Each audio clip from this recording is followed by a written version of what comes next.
En cada kilómetro hay una historia que rescatar.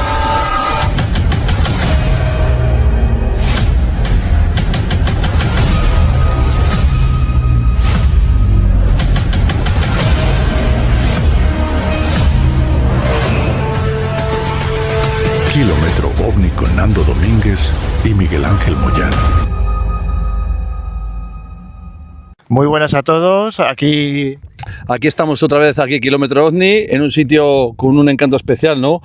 Miguel Ángel Moyano, Nando Domínguez y sobre todo un invitado. Bueno, un invitado muy especial, en un sitio muy especial, ¿no? Porque hemos estado todo el día con investigaciones por esta zona de Castilla, digamos entre la frontera entre Valladolid y Zamora, y ahora estamos en un lugar muy especial y con una persona muy especial como es Miguel Pedrero. Bienvenido a Kilómetro OVNI. Crece Kilómetro OVNI contigo, a lo grande, nunca mejor dicho. Pues yo estoy encantado, he pasado una jornada estupenda con vosotros porque hemos seguido un montón de casos, además han surgido casos nuevos. Sí. Porque no tenéis vergüenza de nada, absolutamente de nada. Eres testigo de vivir. Además hacéis algo muy inteligente y es que vais con las camisetas de Kilómetro OVNI. Entonces claro, la gente os ve y ya se fija y alguien dice, OVNI, y tú ya preguntas, Nando, ¿pero usted ha visto un OVNI? Y dice, sí. Es que ha sido casual. De hecho, eso es lo que ha sucedido hoy por la mañana, claro, ¿verdad? Bueno, con un caso también muy alucinante que hemos recogido en Castelluño. Pues venga para acá, venga para acá y lo entrevistamos. Y yo creo que hacéis una labor que es absolutamente impagable, porque hacéis trabajo de campo de verdad, de iros a los sitios, de recopilar esos casos que están olvidados, de preguntar en los bares, por las casas, en las asociaciones culturales, y de pronto surge un caso y ese caso os lleva a otro caso, ese caso os lleva a otro caso, y tenéis una casuística en prácticamente cada pueblo de Zamora, de la provincia de Zamora, e incluso de poblaciones que están cerca de Zamora, en la provincia de Valladolid, que es increíble, increíble. Hacéis un trabajo alucinante. Pues muchas gracias, agradece. Agradecido de que estés aquí, de que hayas hecho esos kilómetros OVNI con nosotros hoy. Sí, me voy a venir más veces con vosotros, que lo sepáis. Cuando quieras, que lo sepáis. Es un enorme placer, te hacemos una cami. Vale. Hay que añadir ahí abajo. Bueno, yo encantado. Yo encantado, de verdad. Hacéis un trabajo increíble. Queremos hacerte una entrevista muy personal. ¿Has visto un OVNI? Sí, he visto ovnis en 3 ocasiones. En 3 ocasiones. La primera vez, la más espectacular de todas, fue en el año 1994, a principios del mes de diciembre del 94, y fue con un contactado. Yo entonces era muy joven, muy joven, y por una serie de circunstancias que sería muy largo de explicar, el caso es que yo escribí una nota en cartas al director a varias revistas de misterio de la época, ¿no? Lo bonito que era escribir cartas. Bueno, cuando te carteabas con la gente y de pronto te llegaba el buzón. El WhatsApp de hoy en día más bonito, hoy no es. Tenía no tiene un encanto especial. Un encanto especial. Y esperar y abrir el buzón a ver si estaba esa carta, ¿no? Efectivamente. Yo alguna vez he vuelto a soñar con esa sensación de abrir el buzón.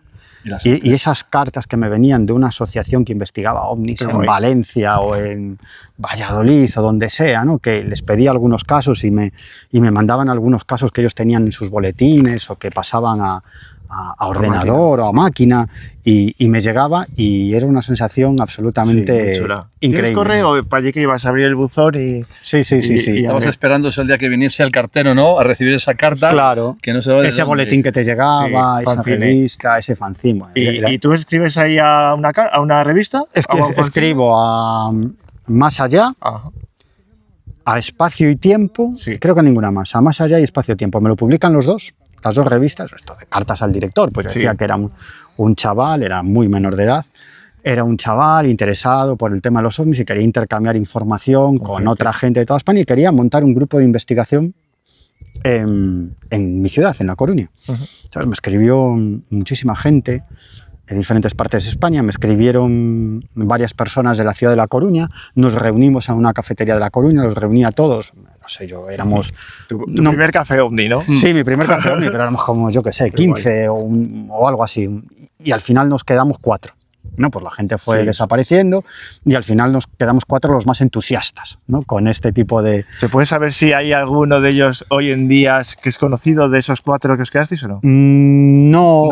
No sigue activo, No, como tú, por ejemplo. no, ninguno de esas 3 personas siguen en activa. Quizás el más conocido es José Lesta, que es un gran investigador, además que escribió algunos libros que fueron un éxito de ventas brutales y que, bueno, al final acabó dejando pues, el mundo de la investigación, de la divulgación y ahora se dedica a otros menesteres. Pero durante una época con él viajé mucho por Galicia y otras partes de España, publicamos muchos artículos juntos, incluso publicamos varios libros juntos y luego él por su cuenta escribió varios libros más que fueron un éxito brutal en la época, brutal. Y aparte de José Lesta, nadie más, ¿no? Nadie más, los demás no son conocidos y no siguieron por esta vía. Y yendo hacia el primer avistamiento... Vale, pues me acuerdo que estaba... era el mes de septiembre del 94 y yo estaba en casa estudiando porque tenía un examen, creo que de matemáticas, que me había quedado para septiembre. Entonces me llaman al portal abajo, porque yo, claro, había dado mi dirección, la dirección de la casa de mis padres, con los que vivía, porque yo era menor. Y entonces me llaman al telefonillo y yo contesto y me dicen, tú eres Miguel, el chico de los ovnis. Digo, sí. Y dice, bájate. Qué bien suena eso, que sí, cuando llama a alguien a la puerta, ¿eres el del Sí, bueno, ahora me dicen el señor de los ovnis. ¿No? Bueno. Es usted el señor de los Pero ovnis. sigue siendo ese apellido de los ovnis. A mí también lo ponen, y hay veces que cuando te lo dicen, pues a mí me gusta, porque digo, quizás es un nuevo testigo, ¿no? Claro. Y era un señor que me cuenta una serie de historias en el portal. Yo digo, hombre, vámonos a tomar un café o algo. No, tal. Y digo, bueno, ¿cómo puedo contactar con usted? No, ya te volveré a llamar. Y digo, hombre, no me va a volver a llamar al timbre, ¿no? Le doy mi número de teléfono, ¿no? Me llama por teléfono.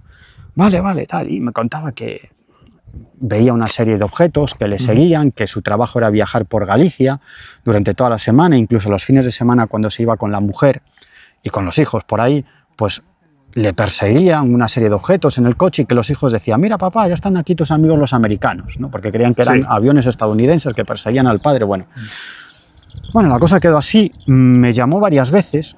Claro, hay que ponerse en la época. Yo además en casa de mis padres, teníamos un teléfono fijo de rueda. Ah, clásico. Claro, el clásico. Entonces tú no sabías de qué número te llamaban. Claro. Tenías que estar atento a esa llamada. Sí, pero no sabías el número del cual te llamaban. Y él nunca me dio su número de teléfono. Entonces me llamó varias veces, no me acuerdo cuántas, y finalmente convenimos en quedar en una cafetería en la ciudad de La Coruña. Además, una cafetería al lado de la Plaza de Lugo, la cafetería Plaza, que tenía fama o cierta vinculación con el mundo de los ovnis, porque ahí se reunía gente vinculada a la Hermandad Rama, ¿no? Sí. Entonces, uno de los contactados podría llegar a ser Sixto Paz. No, era gente vinculada, gente a nivel local. Sedes de la misión Rama a lo largo de España. Gente que había estado vinculada a ese grupo de contacto y otros grupos de contacto y que se reunía ahí para tertuliar, básicamente. Bueno, el caso es que quedo ahí con él y con José Lesta. Él nos cuenta una serie de experiencias, alguna incluso de encuentro cercano con varios humanoides que salen de una nave y Lesta no se cree nada. Salimos de allí, lo grabamos en cinta. Hay que decir que este hombre, solamente vamos a decir el nombre, Miguel, porque nunca se ha querido identificar, habla mucho y es difícil que enlace un relato, porque se va de un sitio a otro, es un entrevistado terrible, ¿no? Es un gran tipo, muy buena gente, con el que hemos vivido experiencias muy interesantes, pero para grabarle un relato es un auténtico suplicio, porque se va de un sitio a otro y no lo centras. Bueno, el caso, su trabajo, básicamente, él era técnico de la IBM, y su trabajo era, pues le daban un listín de un lunes por la mañana, un listín de sitios a los que tenía que ir por Galicia para reparar equipos informáticos, de empresas, de hoteles, etc. Y pues bueno, pues él iba hacia eso, volvía a la base, le daban más trabajo y así. Y entonces él decía que esos objetos que le perseguían, que nos cuenta una ocasión, pues un objeto que aterriza, del que sale un ser de aspecto humanoide, incluso una especie de robot pequeño, que lo está observando durante un tiempo, tiene episodios de tiempo perdido. Es un caso muy complejo porque su experiencia, su primer avistamiento ovni, tiene lugar en la Torre de Hércules, en la ciudad de La Coruña, con su hermana. Y a partir de ahí, él comienza a tener un vínculo especial con el fenómeno ovni. ¿A partir de qué edad le sucede esto, más o menos? Aproximado. Pues él tendría como unos 40 años o 40 y tantos años, ¿no?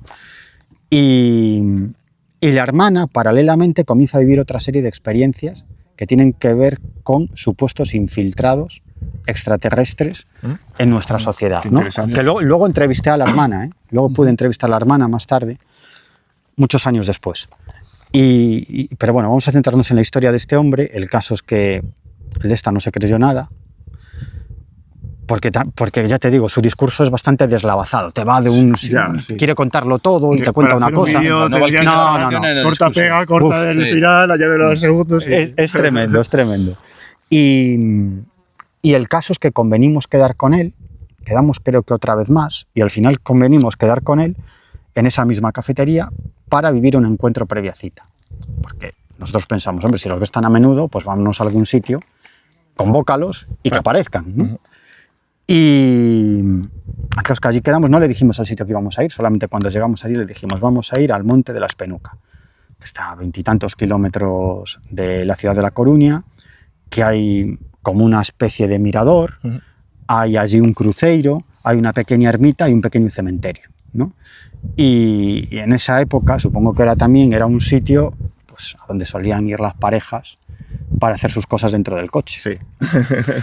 Y porque era un sitio bastante apartado, sí, había que llegar por un caminillo muy estrecho, o sea, si querías ir ahí, tenías que ir ibas a ir ahí, o sea, que tenías que ir ahí aposta. Por un motivo. Por algún motivo, ¿no? El caso es que, bien, llegamos allí, yo salí del coche, empecé a hacer unas fotografías y yo era un pánfilo, siempre he sido un pánfilo, pero en esa época era todavía más pánfilo, y recuerdo que había allí un coche y arrancó inmediatamente. Y entonces yo recuerdo que, creo que fue José, que me dijo, pero hombre, ¿qué haces? ¿No? Dice, ¿no ves que te podían haber dado una leche? ¿No ves que esto es un picadero? Y yo le dije, que se vienen a pinchar. O sea, bueno, lo que es la... Bueno, buen chiste. Yo soy así, claro, ¿no? Sí. Yo soy así. El caso es que estábamos allí y en un momento determinado apareció, recuerdo, pues un punto de luz. ¿Al poco rato? Sí, al poco rato. Nos llevábamos allí, pues yo creo que una hora o algo así. Y apareció un puntito de luz que cruzó el firmamento. Y este hombre empezó a decir, Miguel, el contactado, ya está, están aquí, vienen hacia nosotros, no sé qué. ¿Tú qué piensas en ese momento? Yo digo que pensamos que es un satélite. Claro, pensamos, bueno, pues un satélite y luego nos dirá que hemos visto no sé qué. Pero luego hubo una sorpresa, ¿no? Vimos como varios fogonazos de luz en una montaña cercana, bueno, cercana no estaba cercana, se veía desde allí, pero estaba bastante lejos. Entonces vimos 3 fogonazos de luz y este hombre empezó a decir, esta es la señal, ya vienen. Y nosotros pensamos, bueno, pues no sé, a lo mejor las fiestas de un pueblo. Sí, buscando algo razonable. Bueno, no sé, ¿no? Buscándole una explicación. La primera explicación que se encuentra. En cierto momento nos empieza a rodear, pues esto es un mirador circular. Ahora han plantado unos árboles que impiden más la visibilidad, pero antes la visibilidad era mucho más impresionante. Y nos empieza a rodear una especie de pared de niebla. Ostras. ¿No? Pero, digamos, como bastante definida esa pared. Incluso salían algunos jirones de niebla, pero en una estructura bastante bien formada. Sí. Curioso. Como si como si fuese ya una niebla muy espesa, ¿no? Sí, muy definida, ¿no? Como si formara una pared de niebla que nos estuviera rodeando. Aquello nos empezó a escamar. Dijimos, hombre, esta niebla es un poco rara, ¿no? Y poco después vimos una luz muy potente a lo lejos. Esa luz se convierte en 2 luces, se va acercando a nosotros. Esas 2 luces se convierten en 3 luces, de lo que yo infiero que lo que estábamos viendo eran pues las luces de algún tipo de objeto, ¿no? No es que se fueran encendiendo, sino que a medida que se iba acercando aquello... Se apreciaban más luces del objeto. Claro, se apreciaban más luces de ese objeto.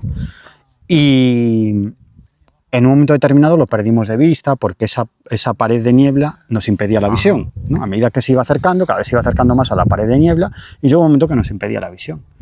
Entonces nos quedamos un rato parados, esperando a que pasara algo, y de pronto de esa pared de niebla pues surgió un objeto de aspecto romboidal, aristas redondeadas, aspecto metálico, volaba no demasiado alto, muy lento, venía hacia nosotros, tenía unas luces en los extremos y una luz muy potente en el centro, que iluminaba el objeto y parecía que tenía una apariencia metálica. Iba muy, muy lento, muy, muy lento. ¿Y hacía ruido o algo? Nada. Nada, escuchábamos el sonido, o al menos eso me pareció a mí, del aire, porque hacía aire, rozando, impactando con una estructura.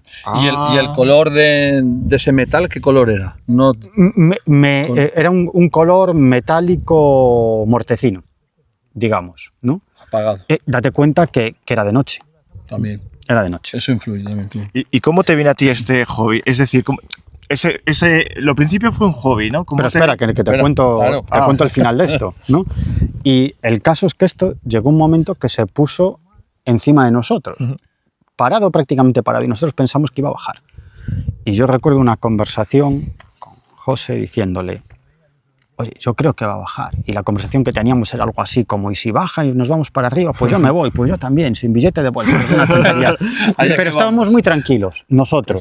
A todo esto, Miguel, el contactado, estaba gritando, ¿no queríais ovni? Pues tomar ovni. Ahí lo tenéis, ¿no? Ahí tenéis ovni. Estas son las pruebas. Íbamos con una amiga. Ya no hay contactados como los de antes, ¿eh? No. Íbamos con una amiga que se llama Ana, que era muy esotérica, ¿no? Nosotros teníamos una mente como más analítica, ¿no? Sí. Yo era más entusiasta del fenómeno ovni, Lesta era más racional, más lógico, ¿no? Y Ana era muy esotérica. Y entonces nos la encontramos con los brazos abiertos diciendo, hermanos, os amamos, venid a nosotros. Entonces, claro, era una escena kafkiana, ¿no?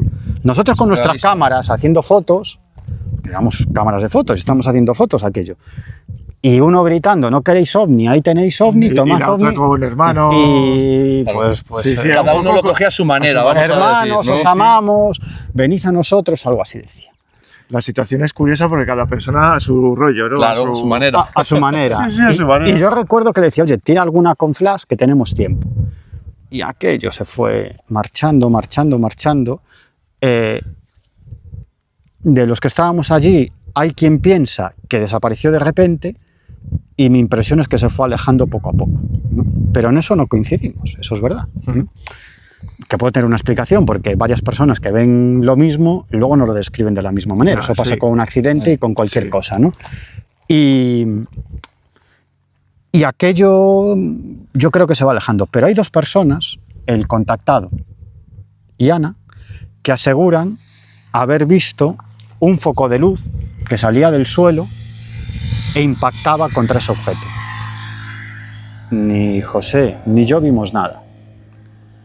El caso es que al final, llegamos a Coruña, claro, nos quedamos allí un rato más, allí no aparecía nada, o un par de horas más, o 2 horas y media, allí no aparecía nada. Entonces este hombre nos dejó en la ciudad de La Coruña, nos fuimos a un sitio que estaba abierto a esas horas de la noche, y allí pues intentamos escribir, cada uno por su lado, lo que habíamos, la experiencia, sí, lo que habíamos visto para luego ponerla en común. Fuimos a revelar esos carretes, mi carrete estaba velado, y en el carrete... Claro. Y la ilusión esa de decir, tengo las fotos. Claro, tengo las fotos. También es cierto que yo creo que él iba con un carrete de más sensibilidad, pero yo era un pánfilo, yo iba con un carrete de 100 asa. Estabas comenzando y esto era de... Yo era un pánfilo, ¿no? Y el caso es que su carrete también estaba velado, pero había una fotografía que no estaba velada, en la que no se ve el objeto, pero se ve ese foco de luz. Ostras, sí, sí. Que vio Ana y Miguel el contactado, que salía del suelo, se ve un foco de luz que sale del suelo, deja un rastro luminoso e ilumina unos árboles, ¿no? Ostras, joder. Eso da fe de ese tipo de aparición, por lo menos en una fotografía, claro, eso es lo que apareció, ¿no? En esa Cada foto. persona tuvo una experiencia, misma experiencia, pero diferente visión. A mí me llamó la atención que estábamos muy tranquilos. muy tranquilos, ¿no? Aparte de Ana, que estaba diciendo, hermanos, bajad. Sí, y este hombre que decía, queréis, pero dentro de lo que cabe, a su manera. a su manera. Y nosotros también estábamos muy tranquilos. Luego este hombre nos contó que de algún modo influyeron en nosotros para evitar el miedo. No, porque si entrábamos en pánico era un sitio muy peligroso, porque lo que te pedía el cuerpo ante un peligro es irte por el terraplén, Claro. ¿no? Salir del mirador, y había un acantilado. ¿Y este contactado nos dice el motivo de esa aparición? Es que sería muy largo, si no estaríamos aquí todo el día. Con él fuimos más veces, a más sitios, y allí también, y nunca vimos nada. Nunca más volvimos a ver Entonces nada. digamos que a partir de ese suceso hubo como un antes y un después, ¿no? Yo ya estaba siguiendo casos. Sí, pero eso a lo mejor te motivó para lo que es el perseguir el fenómeno ovni de una manera más intensa. Vamos a decirlo de esa manera. Me obsesioné, absolutamente, no me importaba nada más. Pero ¿y esa chispa cómo nace en ti? De que te gusten esos temas. No lo puedo explicar. Desde muy corta edad, y en mi familia no hay ninguna vinculación con estos temas, todo lo contrario, pues desde muy pequeño tenía una afición desmedida por todo lo que sonara vinculado con el fenómeno ovni, con la existencia de vida después de la vida. Te das cuenta que yo, con 10 años, yo me iba a comprar la revista Karma 7 al kiosco, y la kiosquera no quería vendérmela porque decía, esto no es para niños. ¿Por qué? Pues no lo sé muy bien el por qué. No lo sé. Siempre me interesó muchísimo. Luego empecé a leer a Benítez y yo quería ser Juanjo Benítez, porque decía, joder, este tío... Pues te has convertido en un Benítez de bolsillo. En Miguel Pedrero, no, oye. un Benítez de bolsillo. No le llego ni a la suela de los zapatos. Ya, bueno, pero tú tienes tu propia, como diría yo, tu propia raza, que eres Miguel Pedrero, un mogollón de casos. Sí, casos he seguido muchísimo. Yo considero que eres por no decir el mejor investigador de campo que existe ahora mismo en España. Que va. Para mí nada. sí, pero bueno. Para nada. Y yo leía a Benítez y decía, este tío tiene el mejor trabajo del mundo. Persigue extraterrestres, que puede haber, ya te digo, más divertido en este planeta. Ha tenido la suerte de poder vivir de ello. Claro, y tener mucho éxito, y ole por él, y fantástico. Y yo también lo he envidiado en el sentido ese de qué guay, traigas caso y otro caso, y estar antes que la prensa y llevarte la historia, y bueno, eso es un crack. Juanjo es un crack. Y bueno, y a partir de ahí, en la medida de mis posibilidades, empecé a seguir el tema ovni, y hasta hoy. Y le he dedicado mucho más al asunto ovni y a otros fenómenos anómalos, ¿eh? Pero fundamentalmente me he centrado en el asunto ovni, que también me interesa mucho todo lo que tiene que ver con la existencia de vida después de la vida. He entrevistado a mucha gente con FMs, apariciones de familiares fallecidos, teleportaciones, bueno, muchos casos de anomalías, porque unas cosas te llevan a otras. Efectivamente. Te llevan a otras, pero... yo creo que no hay nada más interesante, porque además este tipo de temas, en contra de lo que se pueda creer mucha gente, que a veces nos ve como una panda de frikis, no tiene nada que ver con eso, porque para seguir este tipo de casos te tienes que documentar de muchas cosas. Tienes que aprender de imagen, de fotografía, de astronomía, de psicología. Hablas con mucha gente, conoces a muchas personas, tienes que documentarte mucho. Y te lleva a abrirte a otros campos del conocimiento. Yo me empecé a interesar por asuntos como la política, o la geopolítica, o la ciencia, o la historia, o la arqueología, a raíz de mi interés por el fenómeno ovni. Porque el conocimiento es así, no son compartimentos estanques. Digamos que se expande, ¿no?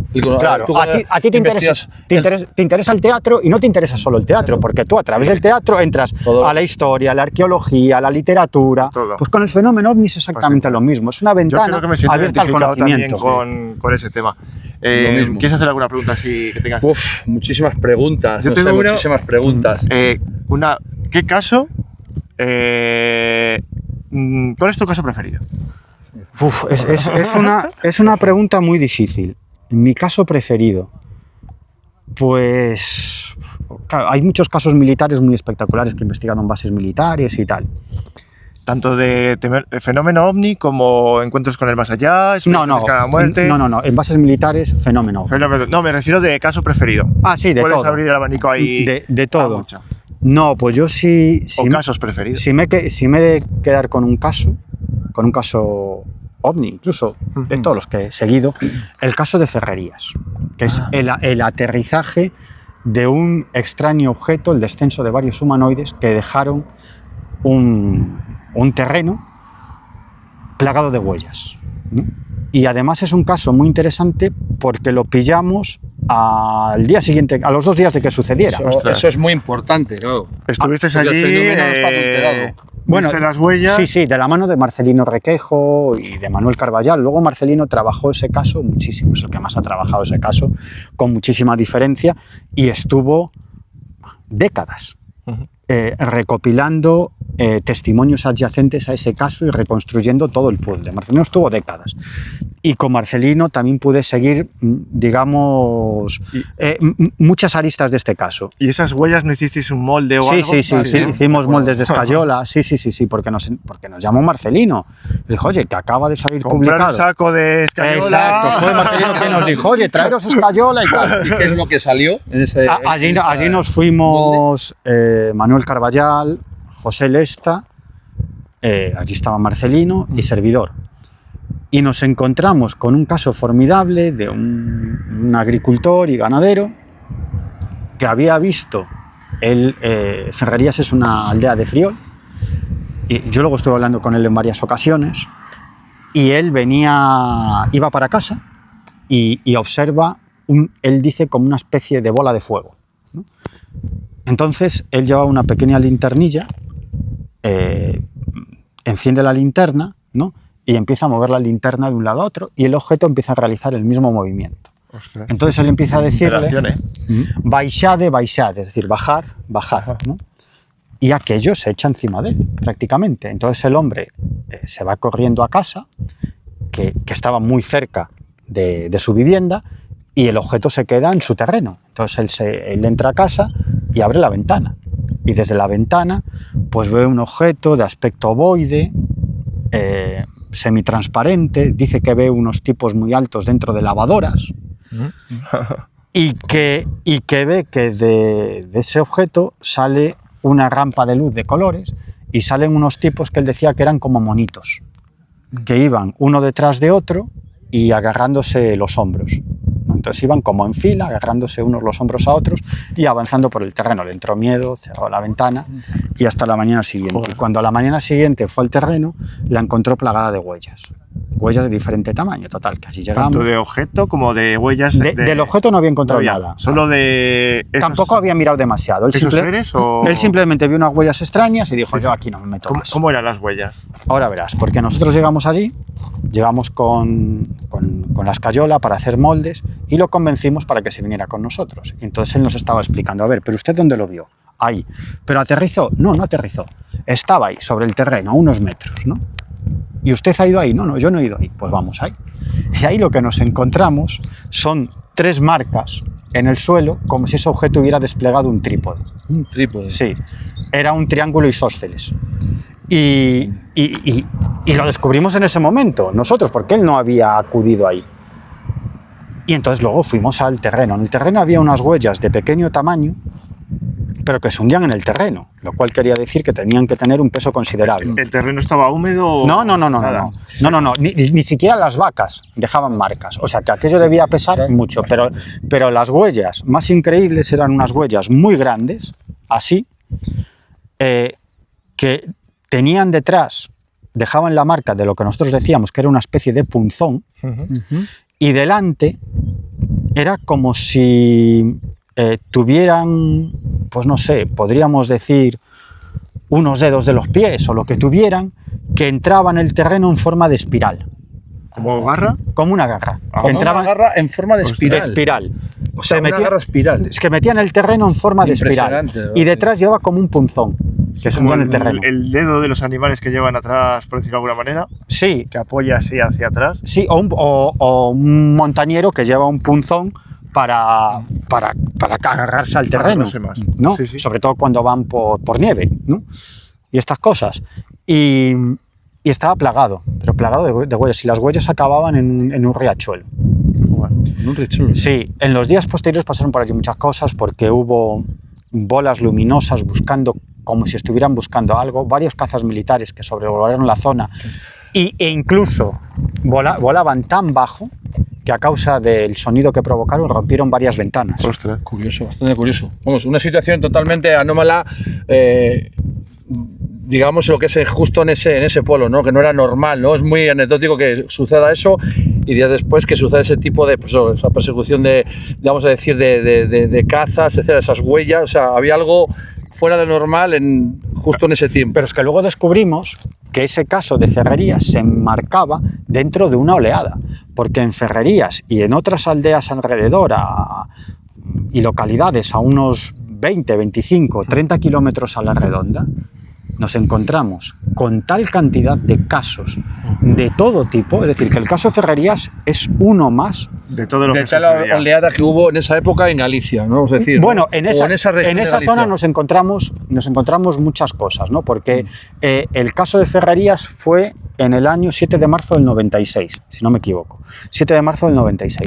Lo que es la oleada gallega empieza en noviembre del año 1994 y llega hasta mediados, un poco más, del año 1995, que esa fue otra época alucinante. Que es mucho tiempo, a mí me costó repetir COU.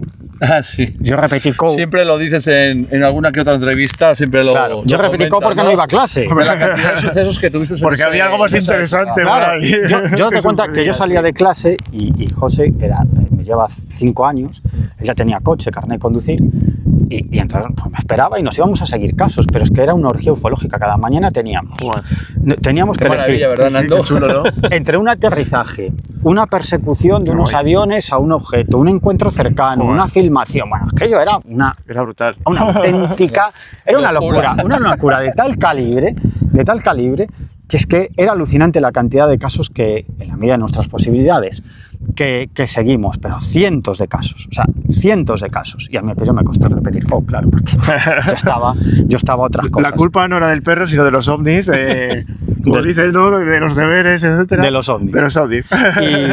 Y luego, tiempo después, fue el caso Ferrerías, que fue eso, en marzo del año 1996, que no se podría enmarcar dentro de la oleada, pero bueno, más o menos, ¿no? Y lo que nos dimos cuenta es que en esa zona estaba teniendo lugar una mini oleada. Luego Marcelino, desde la zona, pues claro, eso le ha facilitado recopilar a lo largo de los años un montón de casos de esa época. Yo siempre le digo a Marcelino que tiene que escribir un libro, pero solo sobre el caso Ferrerías y todo lo que pasó a su alrededor y todos los avistamientos y todos los casos que hubo durante esa época en esa zona. Maravilla. Pues sí, qué maravilla. Rescatar toda esa historia. Bueno, y yo quería hacerle ahora una pregunta, ¿no? ¿Cuál es el caso en el cual tú has sentido realmente más miedo, ¿no? Al investigarlo o estar en situ, en el lugar, ¿no? No, ¿Un caso en particular? Yo miedo nunca he tenido. No, a mí me dan más miedo los vivos y me dan más miedo otras cosas, pero dentro de estos temas no. Sí es verdad que cuando seguimos el caso, esto fue el 18 de enero del año 1994, creo recordar, 18 de enero de 1994, cuando una bola luminosa surca el espacio aéreo del noroeste peninsular, se forma un interés enorme por parte de los medios de comunicación en ese evento, porque fue muy espectacular. Una bola que no era ni un meteorito ni... Es que varios astrónomos de la Universidad de Santiago y del Observatorio Astronómico de Santiago llegaron a la conclusión de que eso no era un meteorito, ni por la altura, ni por la velocidad, ni por el color, ni porque, según sus cálculos, volaba demasiado bajo y ninguno de los testigos escuchó ningún sonido, y además llevaba una trayectoria descendente. Incluso marcaron un lugar en el cual se tenía que haber estrellado ese objeto, pero se descartó que fuera cualquier accidente aéreo, porque nada se estrelló. Se descartó por parte de los científicos que fuera la reentrada de chatarra espacial o de un satélite o de algo por el estilo, con otras consultas a la NASA, a la Agencia Espacial Europea, etcétera. Se descartó completamente. Además, sus características eran totalmente anómalas, y finalmente se descubrió un cráter algunos meses después. Interesante. Sí, que es el famoso caso Outes, ¿no? Y los científicos llegaron a la conclusión de que el objeto se había estrellado allí. Luego cambiaron esas conclusiones, yo creo que quizás acertadamente, y en realidad ese cráter quizás no fue causado por ese objeto, sino que fue debido a una balsa de agua que reventó, ¿no? Vale. Es decir, que porque luego llevaron a un experto en edafología, en el estudio de los suelos, y llegó a esa conclusión, y es posible. Pero bueno, se hizo una investigación muy grande, ¿no? Y muy exhaustiva. Pero es que ese no fue el único caso, porque a partir de ahí empezaron a suceder más casos de ese tipo, de objetos luminosos que surcaban los cielos. Como esferas, luces o... Como dejando un rastro de luz, pero que a veces se paraban, ¿no? O a veces realizaban otra serie de maniobras, ¿no? Era algo absolutamente anómalo. Los propios astrónomos estaban alucinados. Incluso en varios de estos casos marcaron más lugares como posible sitio del estrellamiento de estos objetos, ¿no? Y nos hemos encontrado con casos alucinantes, incluso a pleno día, que dejaban rastros de humo y que fueron fotografiados por una fotógrafa del Progreso de Lugo, en Carballo. Creo en otra ocasión me acuerdo, cerca de Santiago de Compostela, este objeto llegó a pararse en unas localidades cerca de Santiago de Compostela y lanzaba haces de luz hacia los testigos, los rodeaba con un cono luminoso, ¿no? Y aquello era un auténtico espectáculo. ¿A los testigos les pasaba algo cuando les iluminaba o nada? No, nada. Simplemente que se sorprendían mucho, ¿no? Incluso fueron filmados y fotografiados varios de ellos. Donde casualmente, mira, vamos a relacionarla un poquillo, Amaraz, donde un objeto ilumina a un Sí, bueno, un caso alucinante. Acabamos de estar ahora con el protagonista de este caso. Protagonista de lo insólito. Protagonista de lo insólito. Y es un caso alucinante, bueno, que he podido escuchar gracias a vosotros, claro, porque vosotros sois los que habéis seguido este caso desde hace mucho tiempo. Pero lo que os quería contar de esto es que empezamos a consultar a militares, ¿no? Empezamos a enviar cartas al Ejército del Aire, a determinados estamentos de defensa, tal. Logramos reunirnos con varios militares, ¿no? De hecho, los propios científicos, en un trabajo que publicaron sobre el evento del caso Outes, ellos llegan a la conclusión de que eso quizás se trate de algún tipo de ensayo militar, ¿no? O algún tipo de objeto plasmático, que podría ser un ensayo militar, algo así. Bueno. Era lo que les quedaba, lo único ya, por intentar dar una explicación a algo. Lo que les quedaba. Lógico. Bueno, pues me acuerdo un día que íbamos a quedar con un militar que nos iba a hablar sobre esto, y yo fui a entrar al coche que tenía entonces, que era un 127. No, yo era el AX, ya tenía la X. Era una X. Estoy hablando, yo tenía entonces 18 años, ¿no? Ahora que es el 127, no me acuerdo, creo que era el 127. Y cuando iba a entrar, resulta que vi el seguro levantado, ¿no? Y dije, joder, si yo lo he cerrado con llave, ¿no? ¿Quién ha levantado el seguro? Bueno, total, no le di mucha importancia. Dije, pues me habré olvidado de cerrar, porque no era como los coches ahora, ¿no? Que es a distancia, tú tenías tu llave y cerrabas, ¿no? Y entonces nos llama Marcelino Requejo, ¿no? Y me dice, oye, que voy a entrar al coche y ostras, está el seguro del conductor está levantado. Digo, raro, porque yo creo. Y en ese momento hablo con José Lesta y me dice, oye, pues he dejado el coche aparcado y cuando lo voy a abrir está levantado el seguro del conductor. Y yo estoy seguro que lo cerré. Bueno, a partir de ahí nos perseguían varios coches. En una ocasión un coche se nos cruzó en medio. Venía detrás de nosotros, se nos cruzó, tuvimos que frenar, nos pasaron varias... ¿Os sentisteis como acosados? Como si alguien nos estuviera siguiendo, como si alguien nos estuviera advirtiendo de algo, pero bueno, fue durante un tiempo... Quizás no era el afán de que no siguieses a lo mejor algún tipo de investigación, no lo sé. Eso es lo que estabais haciendo, ¿no? Sí, no lo sé. Tenemos que cortar, que tienes que marchar para Madrid. Porque si no, me quedo aquí en Zamora, se me sale el tren. Secuestrado. Seguiríamos horas y horas hablando contigo, bueno, y días, ¿no? Pues la próxima vez que me venga, si queréis, hacemos una entrevista todo lo larga que queráis. Continuamos con ello. Vale, porque me gustaría venirme en más ocasiones a seguir casos con vosotros. Cuando quieras y como recomendación, un libro para la gente, de que tu libro preferido. Bueno, a ver, cualquiera que se quiera acercar a estos temas. Aparte de los tuyos. Sí, no voy a recomendar el libro mío, por supuesto que no. No, bueno, oye, a mí manifestaciones de nuestras mascotas me pareció increíble y el de pero no lo digas también para me pareció impresionante. Pero no lo digas. Sí. Con el autor. Sí. Yo recomendaría, fijaros, un libro que es de alguien que no es un investigador del mundo del misterio y que yo creo que para conocer la amplitud y la profundidad de no solamente del fenómeno ovni, sino de toda una serie de fenómenos anómalos, es un libro profundo, es un libro trascendente, es un libro en ciertas ocasiones árido, pero que es excepcional. Se llama Realidad Daimónica. El autor es Patrick Harpur y la editorial es Atalanta. Pues nos lo apuntamos. Hay que lo apuntamos y lo ponemos a la cola de esos libros. Pues nada, encantados. Encantadísimo estar aquí. Y que formases parte de Kilómetro OVNI hoy, en este día. Nada, yo soy el suplente de Kilómetro OVNI. Y me vendré más con vosotros porque hacéis algo súper interesante y me molaría ir con vosotros. Que me llevarais ahí como si fuera el ayudante. ¿Vale? Además, seguimos con lo que haga falta. Muchas gracias. Nada, Muchas gracias, a vosotros.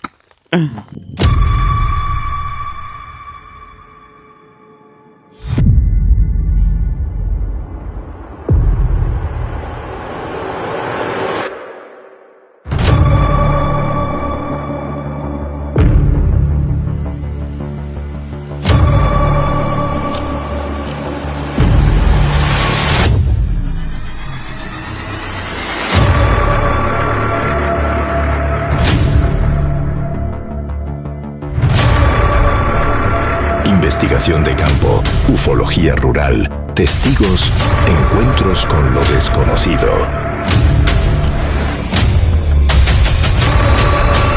En cada kilómetro, una historia que rescatar. Va a pasar algo.